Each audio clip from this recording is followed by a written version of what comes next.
أعوذ بالله من الشيطان الرجيم بسم الله الرحمن الرحيم الحمد لله رب العالمين والصلاة والسلام على سيدنا ونبينا أبي القاسم المصطفى محمد وآله الطاهرين اللهم صل على محمد وآل Muhammad. Welcome, brothers and sisters, to our final session in April. And after this, we're going to be moving into the month of Ramadan, inshallah. For that, I'll also make this announcement in the end as well. But for that, we're going to have to have a new flyer and let the brothers and sisters out there know when, what we're going to be having, when we're going to be having it. The schedule is going to be a little different for the month of Ramadan. So just please keep that in mind and look out for any future flyers that we're going to be coming out with, inshallah. We also have a course coming up in Chicago this weekend, and the weekend after we're going to be having a course in Dallas. Both of them are the same Death and Barzakh course we've been doing for a while now, and trying to finish up all the cities that are interested in that course so that we can move on to other courses, inshallah. Okay, having said that, let us get to it. If you remember, of course, what we're covering is Shia Imamiyyah doctrine. I think this is our 17th session, if I'm not mistaken. And what we were covering was, we were done with Tawheed and all the discussions around Tawheed. And we moved on into the three topics that are related to Tawheed. But as I said before, Ayatullah Subhani isolated these three and brought them in the end separately because of their importance. So one of them was God's justice. The next one, that was the first one we covered of these three topics. The next one was qada and qadar, divine decree, divine measurement, and all of these things. And finally, today we need to cover man and free will. That's the third of the three isolated topics because of their importance. He has isolated them and brought them in the end. Although I have to say that he doesn't go too into detail. There's a lot of details when it comes to these topics. But he keeps them very concise here, because that's just the purpose of the whole book, is to keep it concise, to the point, so that we can cover everything from A to Z of Islamic Shia beliefs in one book and in one go. So, of course, he's going to keep it concise. But there's a lot more that's out there. But he does hit on the main points. So that's also something good. What I like about this book, to be honest, is just that. The fact that he will touch on the main points, not get too into detail, but for a person who's instructing like me, I can use this book as a guide to cover whatever I think is important, whatever is relevant to the topic as well, even if it's not in the actual text. Although usually we are sticking to the text. Okay, so let's go back to last week's session. Very quickly, we did articles 48 to 50. And so for article 48, we were talking about qada and qadar. Qada meant to finalize and to get things done, execute them.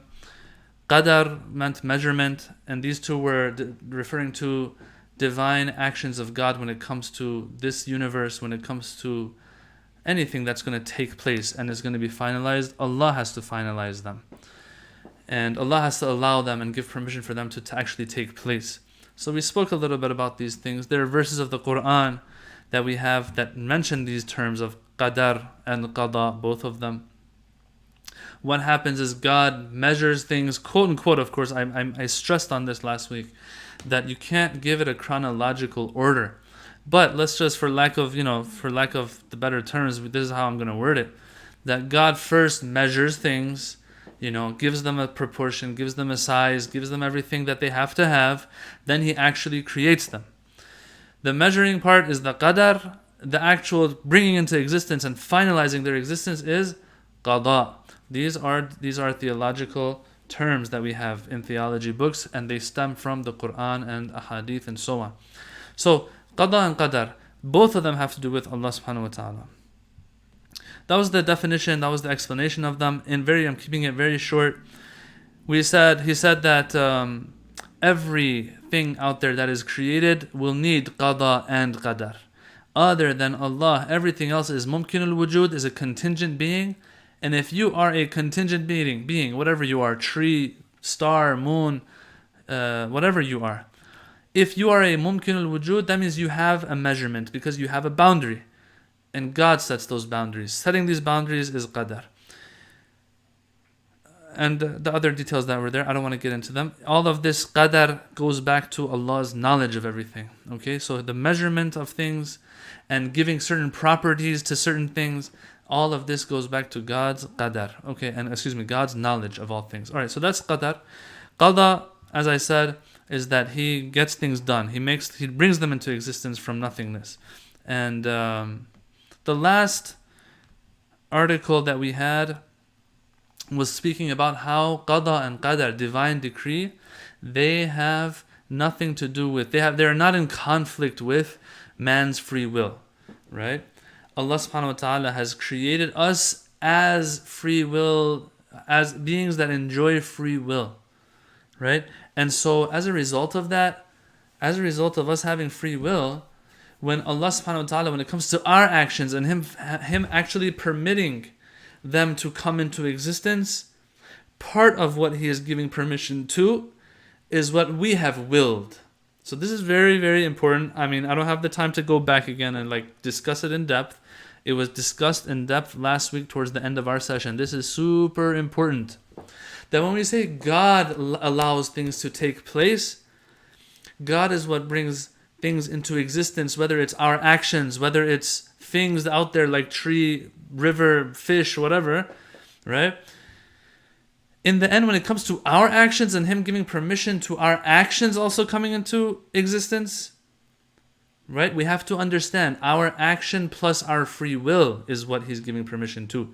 So when He wants to give permission, He says, look, I am giving you, mankind, permission as a free-willing entity. I give you permission to make free choices, right, and decisions on your own. So what He is giving permission to is what I've given permission to. We have to understand that. When I want to release something and it falls and gravity pulls it, I'm holding a ball, I let it go and it falls.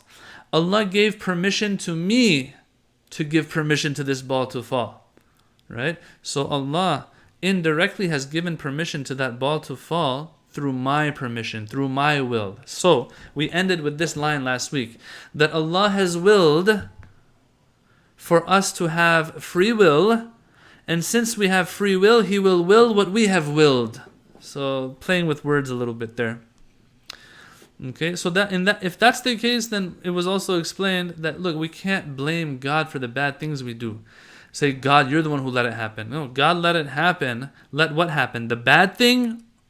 Or God let whatever I will, whether it be good or bad, to happen? It's the latter. It's not the previous one. It's the latter one. All right, so I don't want to get into details of that. That was last week's session. Wa alaikum assalam to everybody that's saying salam and joining in. All right, today's topic, though, is free will, man and free will. So let's talk about that a little bit. We have, I think, 3 articles also covering this, yes, before we end. And once I'm done with the 3 articles, there are a few things that I want to add to this discussion as well. Okay, so what do we have here? Article 51 talks about how free will is something that we feel, that we can tell it's there. Why? For 4 reasons. For 4 reasons, we can tell. I don't want to call them reasons.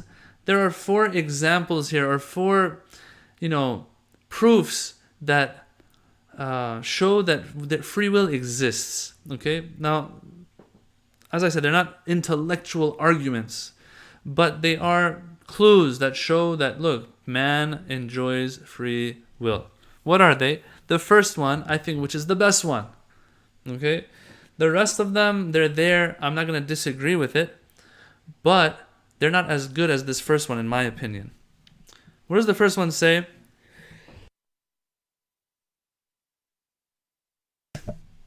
All right, so what does the first one say?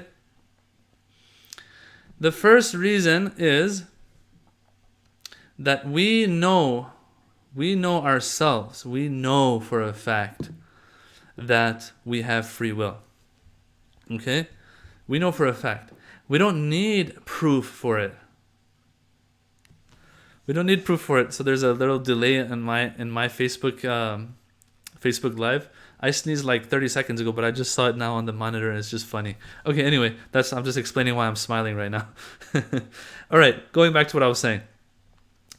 The first proof that we have, the first reason is that, look, you know it. We know it as we speak. We know it from within, right? In Arabic, it's called wujdan. We have this in us that we understand I can or cannot do whatever I like right now. I can drop this pencil, and I can continue to hold it. I can turn my head away. I can keep it, stationary.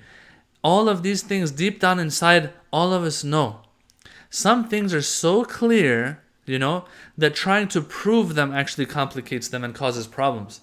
And this is something I personally deeply believe in, right? Prove to me that it's daytime right now, right? Prove to me that water is wet. Water is wet, it's wet. You touch it, you know it's wet.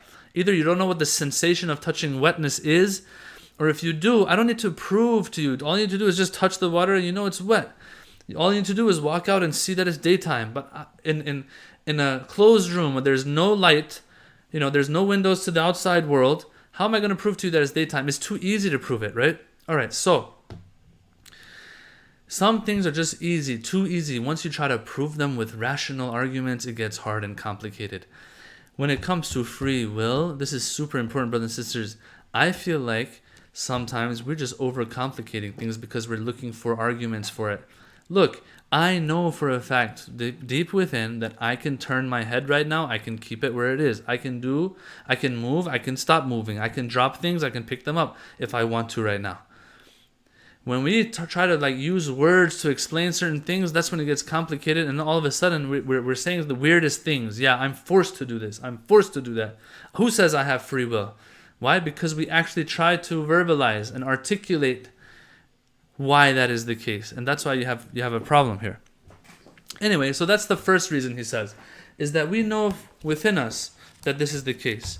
It's a knowledge by presence. This knowledge is in us, that we do whatever we like. We can do whatever we would like. Of course, if it's within our capacity. Not like flying like a bird. Okay, flying like a bird, I can't fly like a bird. Not because I can't will it, because come on, man, I don't got wings. That's why. All right, so let me read this first one off the book, actually, just to finish it off. Number 1, he says, the conscience of each person bears testimony to his ability to decide either to perform or to abstain from a given action. I know that I can or can not do something if I decide.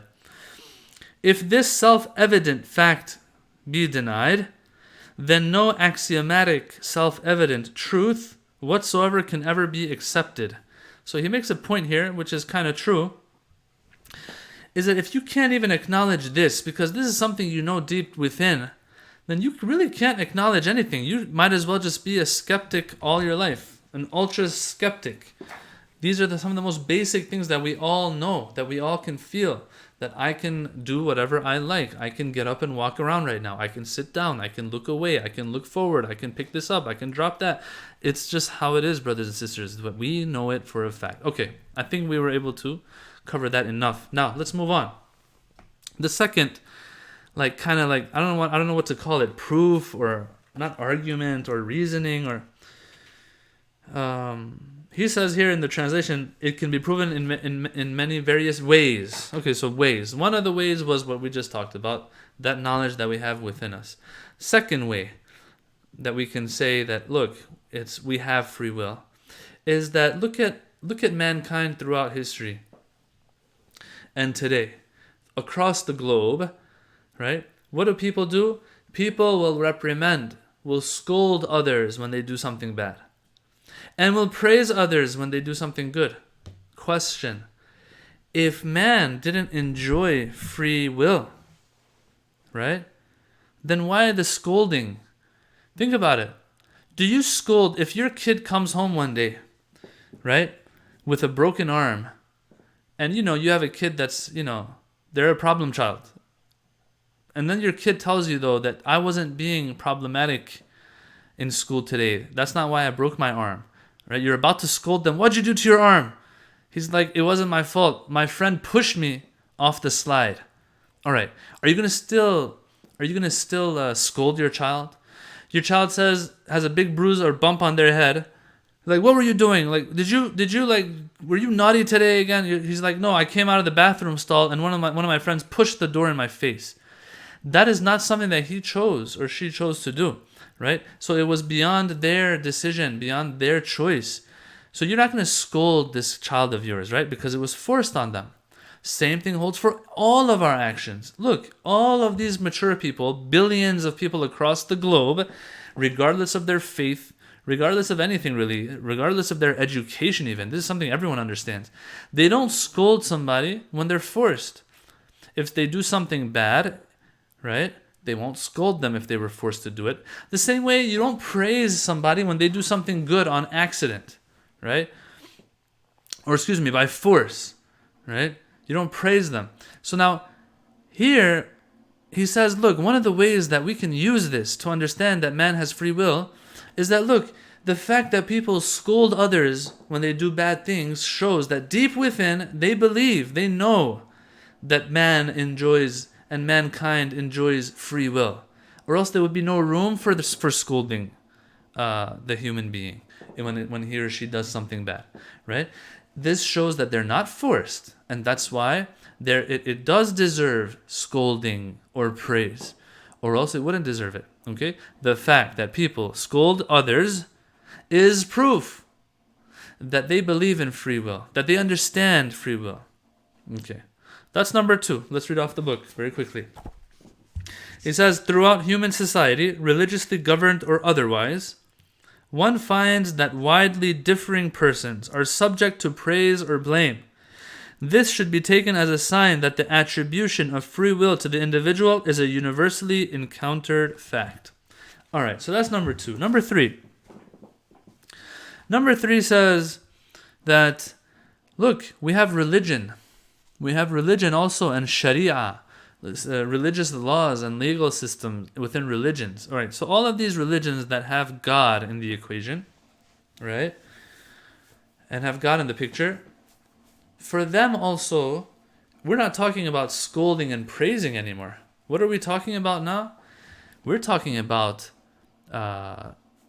reprehension in the afterlife. We're talking about punishment and reward. It's one thing to get scolded, right? Or to be praised, right? At the end of the day, when someone praises you, when somebody reproaches you, it's not like it's not like that you're getting money or anything because of it. You're not getting anything really. But in the hereafter, where there is punishment and reward, that's real stuff. And so here, what it says is that these religions that come from God, right, and are divine religions, it wouldn't make sense for them to promise punishment and to promise reward if there was force involved. It doesn't make sense as a Muslim, brothers and sisters, because kids will ask this question all the time about free will, and we'll discuss that more towards the end of it as well. God's knowledge towards our actions. They'll think that everything's scripted. Okay, if everything is scripted, fine. Let's just say everything's scripted. Then why is God going to punish and reward on the Day of Judgment then?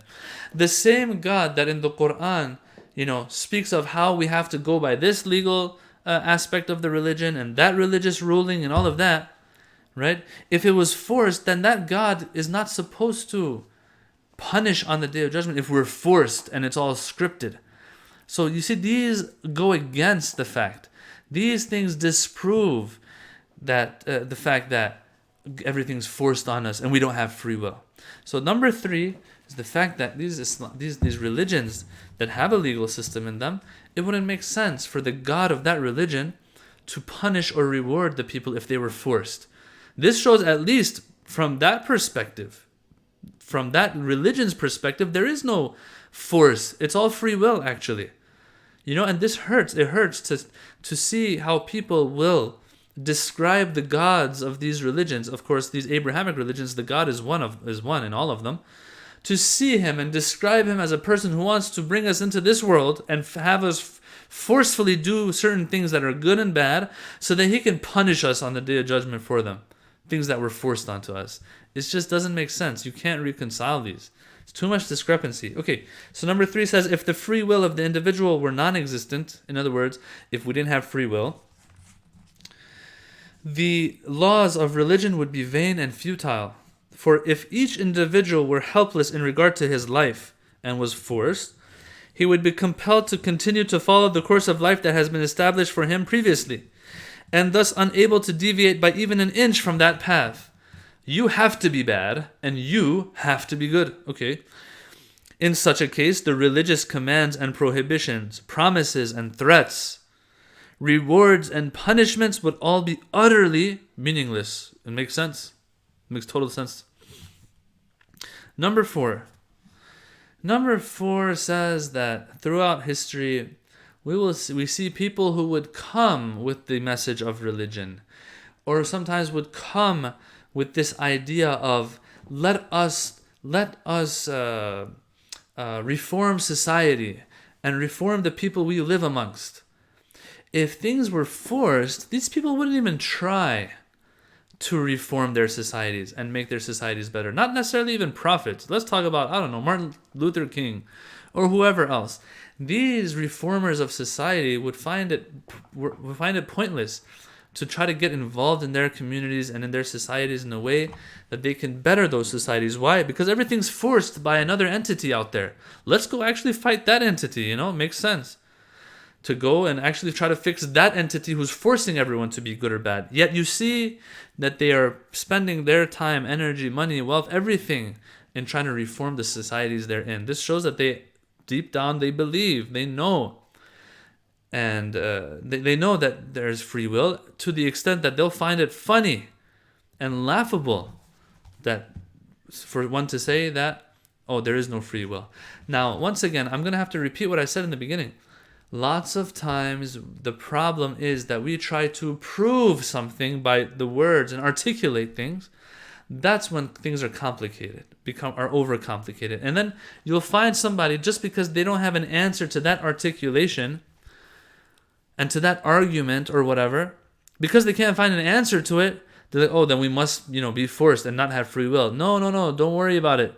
Deep down inside you have free will. You just don't have an answer to give to this person who's saying otherwise, right? So the problem, I'll tell you right now, and as I said, we'll cover it in the end, is that people usually, especially the younger ones who come up with this, they say, look, if God knows what I'm going to do in the future, I have to do that. That's why I'm forced. They can't figure out that problem of God's knowledge of our actions. Since they can't figure that out, they'll just say, you know what, we're forced. You know what, there's no free will. But that's not the case. No, it's totally different. And there's answers to that as well, to the whole God's knowledge thing. We'll talk about that in the end. All right, so the 4th thing, I'm going to read off the book now. It says, throughout the course of human history, one observes that the reform of the individual and of society has been an overriding concern, to which end many programs and policies have been promulgated, yielding clear results. So when these reformers actually make a stand and try to bring about change, lots of times what they do yields results, actually. He says, it is evident that such efforts are entirely incompatible with belief in determinism and predestination and force and not having free will. Right? These efforts are entirely incompatible with such beliefs of force as regards human action. For if the individual were assumed to be devoid of all free will, all such efforts would be a waste of time. Yes, people believe that others can change if they want to. And it's up to them. The Quran says it clearly. It says, I won't even change you. Not only is there not force, God has left things to us. He will do what we want to do. He will give permission to that which we want. He'll give permission for it to happen. إِنَّ اللَّهَ لَا يُغَيِّرُ مَا بِقَوْمٍ حَتَّى يُغَيِّرُ مَا بِأَنفُسِهِمْ. He says in the Quran, I'm not going to bring about change until you make a decision, an active decision first, and bring about change amongst yourselves, and then I will give permission for that change to actually take place. In other words, it all lies in your hands. So this concept of God and free will, God took free will from us, or God has not given us free will, we're forced and all that, personally, brothers and sisters, I think is laughable.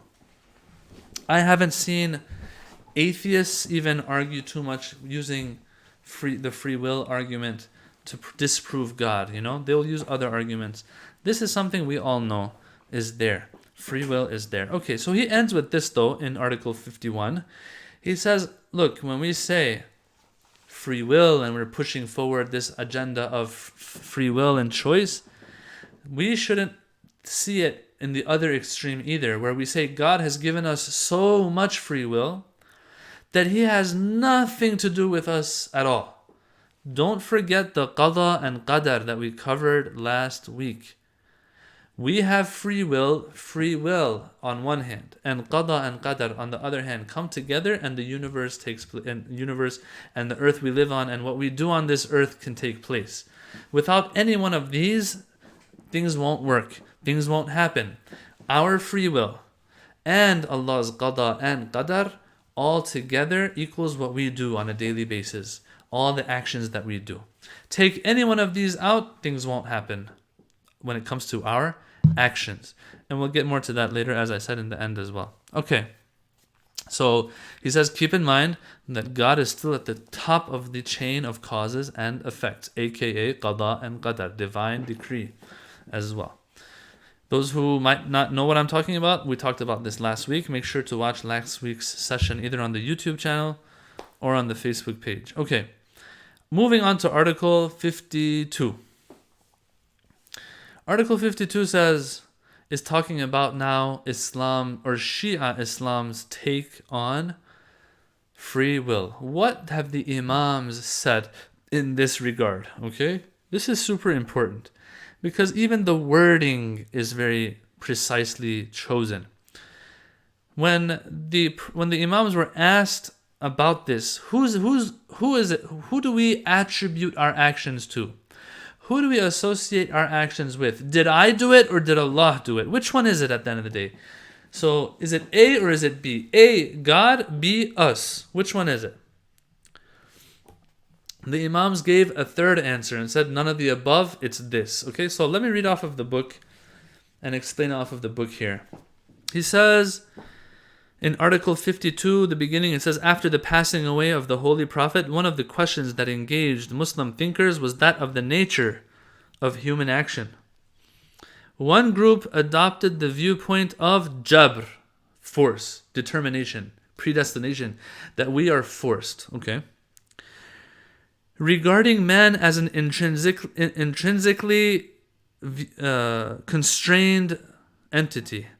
We have no choice whatsoever. We are forced to do whatever we do. That's one. Another approach conceived man as an entity delivered up entirely to his own resources. That it's just us. When it comes to our actions, God has nothing whatsoever from A to Z of whatever we do. Okay? That was called jabr, the first one, force. This one is called tafweed. Tafweed means to delegate. As if God created us and delegated everything to us. And he said, look, I have nothing to do with you whatsoever.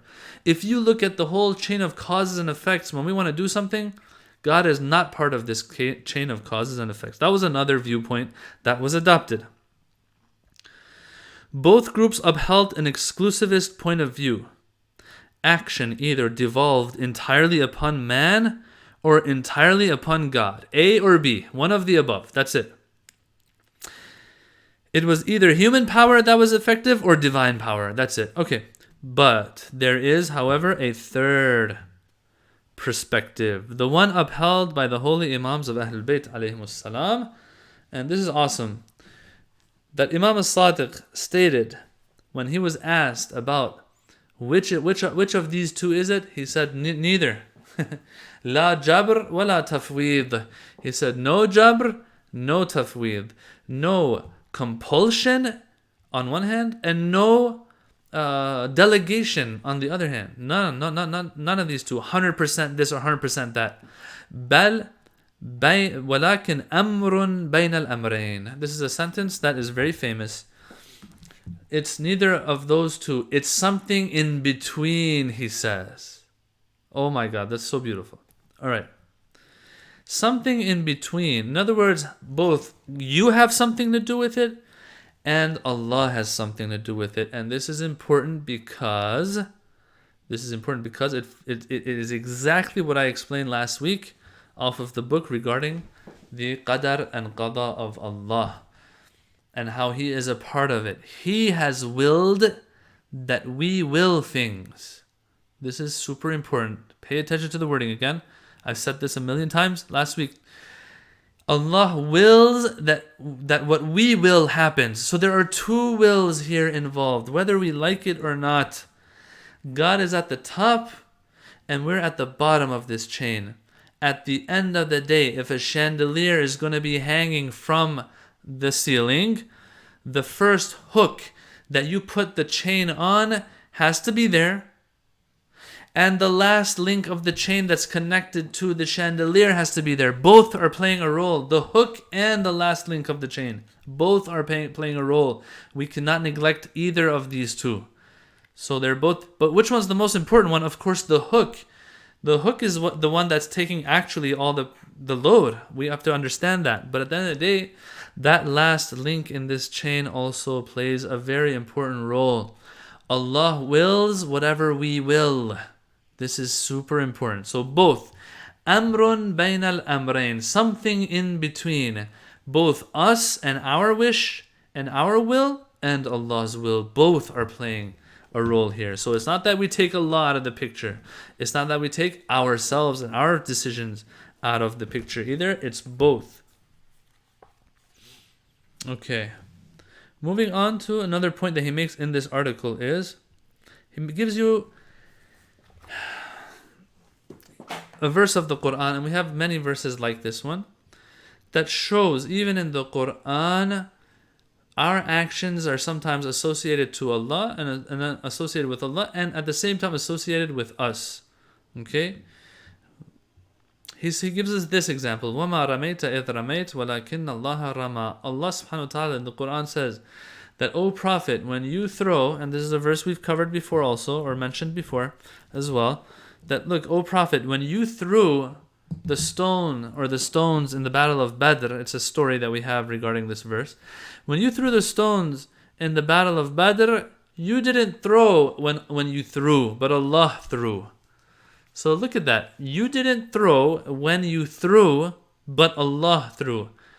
You see how the wording of this verse is? If the Prophet wasn't the one to throw, then why is it saying you didn't throw when you threw? So the Quran is acknowledging that the Prophet did throw.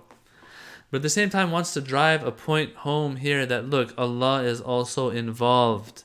So the Quran, and there's many other verses like this one, that the Quran will associate our action at the same time to Allah subhanahu wa ta'ala. Not when it comes to the bad actions that we do, but when it comes to the good actions that we do. Okay. And he gives another example in the end of Article 52. He says,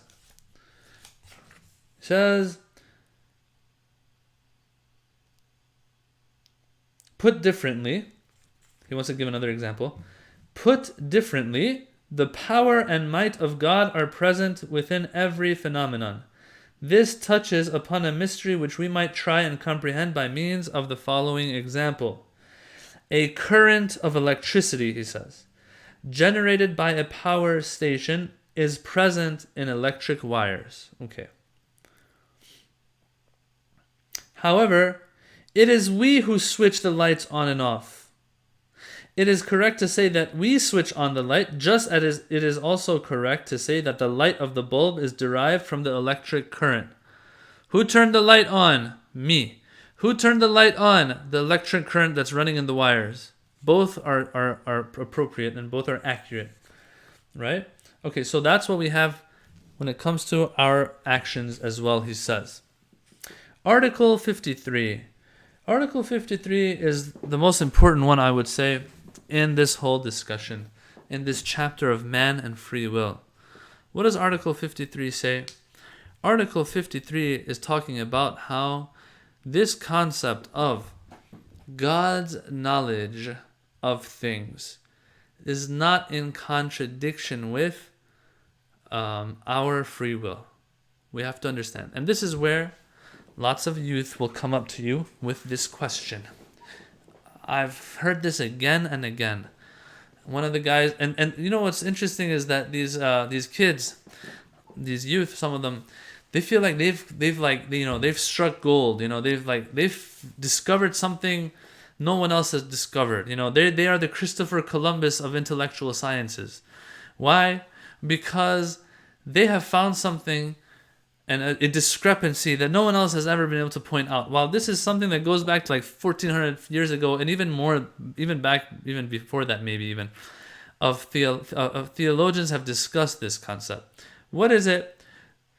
What is that treasure that they've discovered? Well, it's the fact that God knows what I will do in the future. Since God knows what I'm going to do, I have to do it, or else God's immaculate knowledge will be flawed. And we all know that's impossible. God's knowledge is flawless. So if he knows something, it has to happen. Since he knows what I'm going to do in the future, that means it has to happen in the future. And since it has to happen in the future, that means we are devoid of free will. We don't have it. That's the super argument that some of our kids, come up to us. Really, like 12-year-olds, 13-year-olds, they'll say this. I still remember I was on the phone with one of these guys, and that's what he was saying. He was saying, Sheikh, it's all scripted. Why? Because God knows. It's all scripted because God knows. Okay, let's talk about that. What does Ayatullah Subhani say here? First, let's cover what he says, and then I have a few points to end, inshallah. He says, I think the best thing to do would actually to read a little bit first off of the book, and then I'll add my points. He says that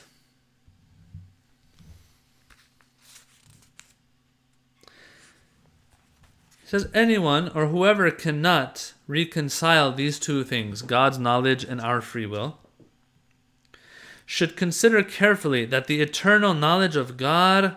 He wants to, before I read off of this, he wants to break it down for us, guys. He wants to break down God's knowledge for us.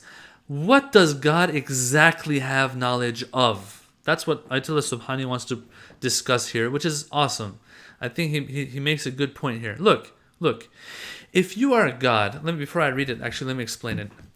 If you're God, okay? If you're God and you have the knowledge of God, God's knowledge of things is not like my knowledge of things, you and I's knowledge of things. It's not. When I have knowledge of this book, for example, that's in front of me, I don't have knowledge of every single speck of it, every single detail of this book. What's happening on page 189? How many words do we have on page 113? What exact color pigmentation do we have in this cover here, and so on. I don't have details of all of these. I don't have knowledge of all these details, brothers and sisters.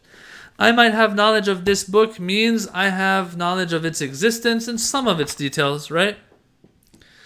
But with God's knowledge, and we've already covered God's knowledge and proven God's knowledge and how he has knowledge of every single thing out there, every speck and every dot of he has knowledge of out there. Okay? All right. If that's the case, if we are going to say God has knowledge of my actions, what does that mean? That means that God has knowledge not only of what I do, but every single detail of what I do. So, for example, this is so important. For example, I have a ball in my hand, I throw it. God's knowledge of this action of mine, throwing of the ball, this knowledge of his, not only will he have knowledge that I threw something, but he will also have the knowledge of what time I did it, what day I did it on. Yeah? Did I forcefully do it or did I willingly do it? Super important here. One of the details of that action, not just the action itself. The action is really what it is a bunch of details. How big was the ball? How much did the ball weigh? What color was the ball? What type of ball it was? How many hairs I had on my hand? How long my nails were when I threw that? Right? All of these details Allah knows. These details are what make up the action itself. What was the velocity of the ball when I threw it? All of these things, brothers, this is our details. One of those details is, did I forcefully throw it or willingly throw it?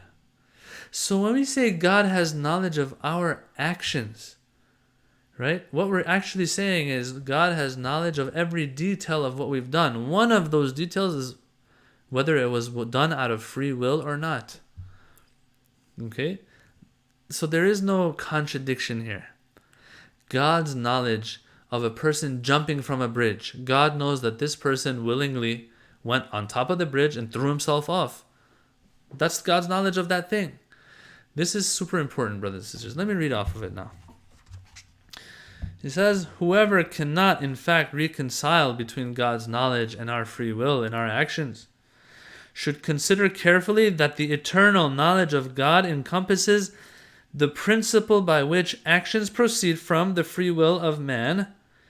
Naturally, there is no contradiction between such foreknowledge on the one hand and human freedom on the other. Interesting. That's all he says in this whole article in the translation. While I'm looking at the Farsi, it's longer than that. So you that's interesting. Okay, so they've just translated the first paragraph in this Farsi book. The English book only has done the first paragraph. He hasn't gone into the second paragraph. I'll just read off of it and translate in the book here.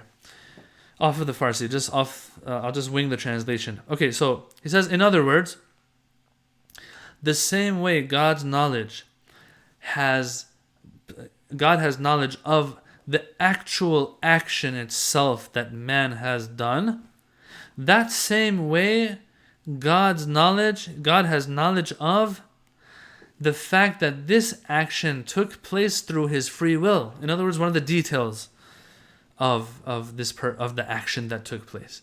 Okay, and he goes on, and so he ends it with this, brothers and sisters. The fact that no, there is no contradiction. Now, having said all of that, Article 53 ends here, but I want to add to that now a few points. Okay, number one is we don't even have to go this far to say that God has knowledge of the details the same way he has knowledge of the action itself to begin with, right? Even, let's just say that God didn't have knowledge of the details. He just has knowledge of the action. He has knowledge of me throwing this ball without even the details. And someone wants to use that to say, see, since he knew I throw the ball, I had to throw it because he knew it in the future, right? The answer is no, that's not the case. Why? Because this whole link that we are, making between God's knowledge and the action, this link between knowledge and action is just a funny, laughable link. Why? Because when it comes to knowledge, it has nothing to do with the outside real world and things taking place, right? Let me explain a little bit what I mean. When someone jumps off a bridge to commit suicide, okay? When they jump off, let's not say bridge. Let's say someone jumps off the 50th story of a building. All right. So what's for sure is 50 stories high. That's like half a mile up in the sky, for example. Let's say, okay, half a mile up. You are 100% sure that if this person hits the ground, they're gonna die. Right? So think about it. You're standing outside one day, one sunny summer day with your friends, and you see somebody on the 50th floor of a building yelling some stuff and then saying, you know what, I'm done with this life. He jumps off. And he's coming down. While he's in the sky, you tell your friends, guys, you know what, man, this guy, he's going to die. You don't even know about the details of him jumping off or anything, but you just see this action, So I'm taking the details away so no one can say, oh, details, whatever. No, let's just say you don't even know the details. As this person is coming down, story 49, story 48, story 47, story 46, he's coming down, you tell your friends that, you know what, when he hits the ground, his brains are going to splatter, he's going to die. I'm sorry, guys, for using this example, by the way. And that just so happens. When he hits the ground, nothing's left of him, he dies on the spot if he didn't have a heart attack before hitting the ground. Okay, now, will your friends now call the police on you and say, oh my God, you just killed somebody? You'd be like, why? They'll be like, because you knew he's going to die. You're going to be like, my knowledge of this person dying when he hits the ground has nothing to do with him hitting the ground. No, you knew, and now you have to go to jail for it. I mean, that's just laughable. Knowledge of something has nothing to do with that thing. And that brings me to my next point, as a matter of fact. And I don't want to get into details of this. But for those of you who actually get what I'm saying or what I'm trying to get at here, inshallah, you'll appreciate what I'm trying to get to here. And that is that, look, can we even if we're God, can we have knowledge of something before it even exists? Before it exists, it's nothingness. It's not possible to have knowledge of something that doesn't exist yet. It has to exist for the knowledge of it, right? To actually be able to exist in my mind.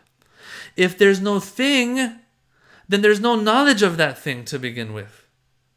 So it shows that that thing has to have taken place first, and then you have knowledge of it.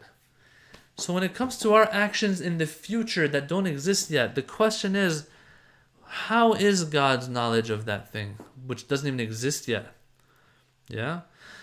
That person who was jumping off the bridge, and I had knowledge of his death, as a matter of fact, it wasn't knowledge. It was a very strong guess of mine. It wasn't actual knowledge, because his death hasn't even taken place yet. With God and his knowledge of what we do in the future, brothers and sisters, we have to pick one of two things. Either say God's knowledge of what we're going to do in the future, as a matter of fact, is a very strong guess of what we're going to do in the future. Because he knows what type of person I am, he's like, okay, I know that if he's put in this situation, he will sin. Or no, he won't sin. But this one doesn't sound like God, brothers and sisters. It's just using the term guess for God. Even if it's a strong 100% guess, it's just not the right way of saying it. And we don't have this wording in the Quran. It's all ilm of God. So we're left with one way, and that is to understand, and this is the part that I'm saying some of us might struggle in understanding this, and I don't want to get into the details of it right now. But to understand that for God, for us it doesn't exist yet. Our actions don't exist because we are governed by time. And what I'm going to do tomorrow for me doesn't exist yet. But guys, brothers, sisters, is God constrained by time? Time is a property of matter. So if we take out the time aspect, the future for God will be like the past for God. What I have done in the future, he will have knowledge of the same way he has knowledge of what I have done in the past. God is not governed by time the way we are governed by time. So it's as if he's seeing what I do in the future because he doesn't have time to restrict him. He sees what I willfully do in the future. Because for him there is no future and past because there's no time. That's what I'm going to leave it at. Okay, I'm not going to explain it anymore. I have explained this in the past before, and I've noticed that it is kind of hard for some to grasp. But this is something to keep in mind. Knowledge of things has nothing to do with that thing actually taking place or not. As a matter of fact, knowledge of something cannot even be there if it hasn't taken place yet, because it's impossible for knowledge of something to be there when that thing doesn't even exist. That's why for God, his knowledge is a little different than ours, and that's the explanation to his knowledge of our things and how that doesn't go against our free will. Okay, so I'll leave it at that. Last point that I need to explain before we end today is that we're talking about free will and how we have free will and all of that. Lots of times people will say, but I don't have free will. I didn't make the decision to come into this world. I don't make the decision when I'm going to leave this world. I didn't make the decision that that someone digs a ditch somewhere and then I trip over it and fall on a given day. None of these things, I didn't ask for an earthquake. So who says we have free will? The answer is yes, good point. We have free will. All of the stuff that we talked about so far is regarding our own actions, right? Our own actions. We have free will when it comes to our own actions. Even when it comes to our own actions, sometimes we're forced into them though. Like someone bumps into me, I fall and break or snap something up in my body, Even when it comes to our actions, like some of the things that happen, they are forced onto us. That's why God will not hold us responsible for that amount, that we had no free will in. But all in all, if it's just us in a situation or in circumstances that don't dictate to us to do something, we have free will. And that's where responsibility and accountability and Yawmul Qiyamah and hereafter and reckoning in the hereafter all come into the picture. Okay? So when we say free will, when it is said free will, that we enjoy free will, that means we enjoy free will when it comes to our actions. Not that we have free will and it is our choice whatever befalls us in this world. No. When us coming into this world was not our choice, Is it our choice to have free will even? No. That is awesome. Look at that. We are forced to have free will even. Look at that. Isn't that awesome? We are forced to have free will. Whether we like it or not, we can't not have free will. Unless we put ourselves in a situation where we don't have free will. Yeah, somebody who commits suicide jumps from a building. On the way down, it's not their choice anymore whether to go down or not. But it was their choice in the beginning to jump off the building, right? So sometimes some things are by force, but even then it might go back to our free will. In the end, our actions depend on our choice and how we exercise our free will. Other than that, yes, man, everything that's happening in this earth, in this world, in this universe has nothing to do with our choice and our free will. Yeah, that's totally understandable. And that is the whole test. Allah subhanahu wa ta'ala put us in such an environment where we can have free will and we have to make the right decisions based in the different situations and even tragedies that befall us. That is the whole test, brothers and sisters. If we had free will to the point that we made the decision for everything that happens to us, then there was no test. If we had no free will and we were put in an environment that we have no choice whatsoever, even with our own actions, that would be a problem. So the same way the Imams say amrun bain al-amrain in the previous topic we spoke about, here also it's something in between. When it comes to our actions, yes, it's all on us and it all depends on our choices. But when it comes to what befalls us, all the other things out there, no. Sometimes it will depend on natural causes. Sometimes it will depend on others' bad choices, others' good choices. Oh yes, I got a prize. Why? Because some people decided that they're going to put together a tournament. Whoever's the best wins, we're going to give them a prize. I got donations. I needed help. Certain people helped me. Yeah, because certain people with their free will choose to give you money, choose to give you funds. That was up to them. That wasn't on you. So that's not something you chose on. They get the praise. You don't get the praise. They get the rewards. You don't get the rewards from God. Yeah. So there are a lot of things that will depend on other people's choices and other people's free will. What happens to us? Sometimes it'll be natural causes. Sometimes it'll be God. Maybe intervening. Very, very seldom. But what my reactions are, how I live my life, and how my actions are, those are all dependent on what I decide, what I choose for myself based on my free will. So yes, we are even forced to be free-willed beings. With that, I'll end it there. Article 53, we ended it today. And with that, alhamdulillah, we have ended the first segment of this book, which had to do with Tawheed, which had to do with God. And understanding God.